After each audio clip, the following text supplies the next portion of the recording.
Hey, so this is my Giorgio Gallie Series 1 limited edition watch. It is mechanical, automatic, which can't get the rotor to move. Um, it is not sapphire. I believe it's Hesalite, but it's domed, so I'm not complaining too much. Um, and we're going to talk about what I liked about this watch, what I didn't like about this watch, and how I feel like Timex, the company, kind of let me down with owning this watch as a customer, but also just how my experience has been with this watch over the last 4 or 5 years of owning it. All right, so here's the product packaging the watch came in. It's almost so big I can't fit it in frame. Um, it's very, very similar to an Apple products box, not at all like what you would expect from Timex. So on one end, there's a little hole. If you push into that hole, then the inner box starts to slide out. And here we have the actual watch package box. It just says Timex. It's very white, very minimal. You open it up. There's a booklet inside of this. The little slit, I remember. And it tells you a little bit about the watch and about the guy who designed the watch, which I thought was very cool. And then you remove it. And this is where the watch would have been in the case. I think, yeah, like this. Ta-da!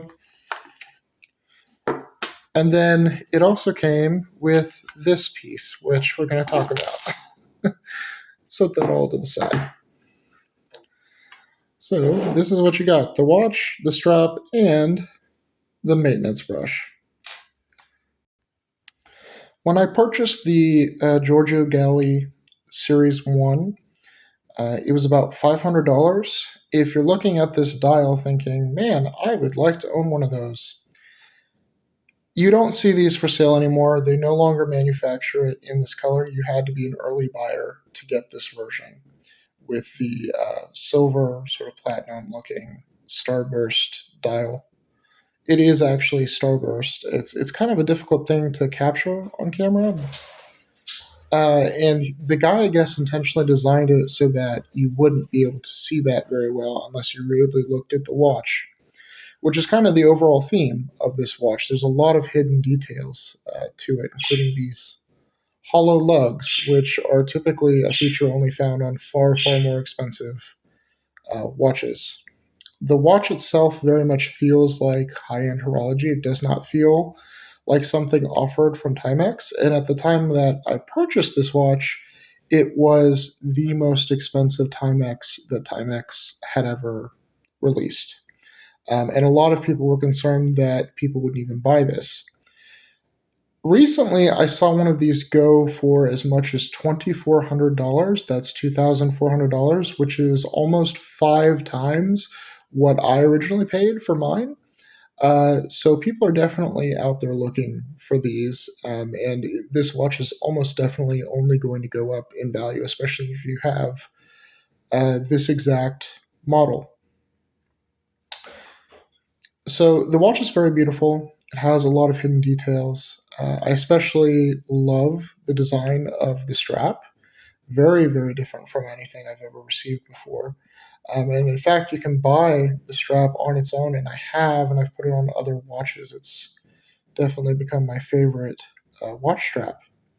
I thought about cleaning this watch up a bit for the sake of this video. The only downside to this watch, there are so many little grooves and crevices, and you can see that is my dead skin cells honestly accumulated in the back of this watch. And you can see the same thing in the grooves of the side of this watch, which is why this watch comes with this. This is a little cleaning brush, and the idea is, you get in here and you clean the crevices of your watch with this brush because apparently they realized that would be a problem. Now, what's interesting is The Series 2 and the Series 3, those tiny little grooves and notches don't really exist. It's still got the hollow lugs, but the pieces you would have to clean with this cleaning brush, not there anymore. And the irony of that is it's actually part of what has made this particular watch more valuable over time, is that feature that no longer exists on the newer models. And that even includes the crown of this watch. I don't know if you can see the crown also has those tiny little grooves on it, which have to be cleaned with a little brush over time. Otherwise, skin will build up inside of it. But so long as it is properly maintained and clean, it's a beautiful watch. And all those little ridges and all those little lines definitely add to the hidden details of the watch. I believe the designer stated he was really inspired by cameras, old cameras. And you can kind of see that. There's something about this that sort of looks like an old camera lens, an old camera equipment. I'm not exactly sure what to call this piece on the crown. It's not exactly a jewel or a diamond. It is like black stainless steel, I think. I'm not. I've never really been clear on what this is supposed to be. Um, but it's beautiful, and I'm happy with it mostly. Other than it does get kind of dirty. The watch does have to be cleaned because things get caught in there, and not just dead skin cells. I've eaten a sandwich before and discovered that the crumbs are trapped inside of my watch. Things get caught in those hollow lugs, and honestly, that is a problem. Although it is a very neat design, and I wouldn't change it for anything. Now we have to talk about really where I feel Timex as a company has let people like me down.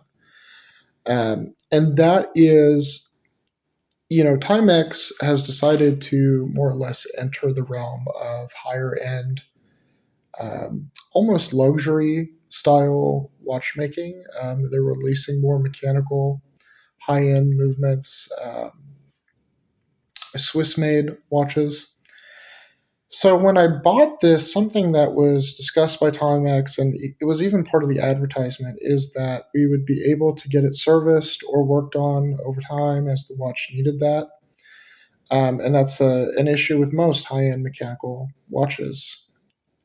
Timex has not held up to their end of that promise.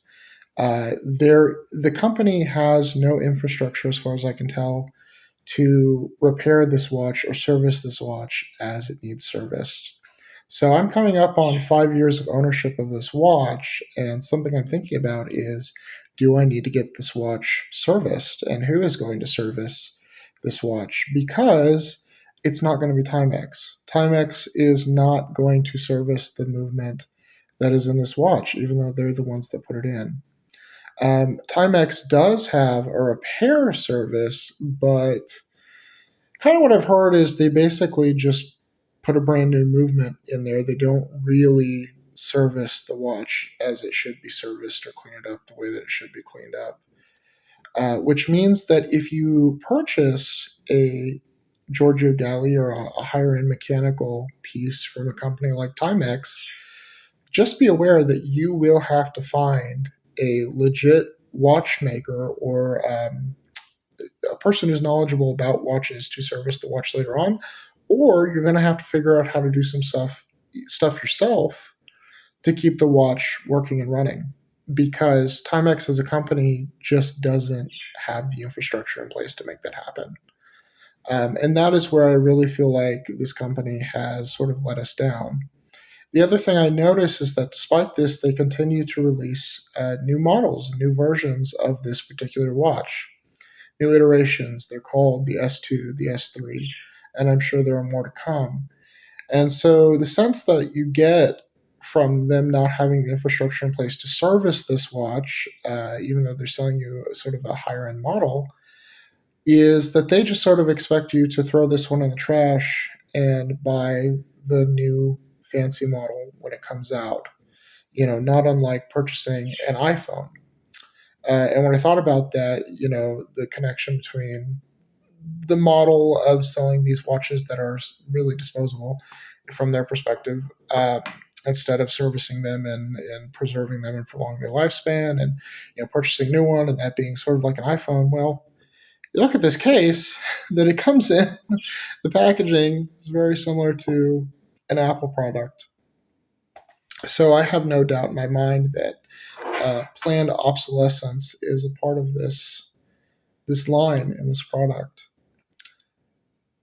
But it's definitely a watch that I do not plan to just throw away. I will put in the effort and the investment to keep this watch going, even if I have to remove it myself and figure out how to do the work myself, because I feel that it's worth it. And honestly, this has become mostly my daily driver. This is by far one of my favorite watches.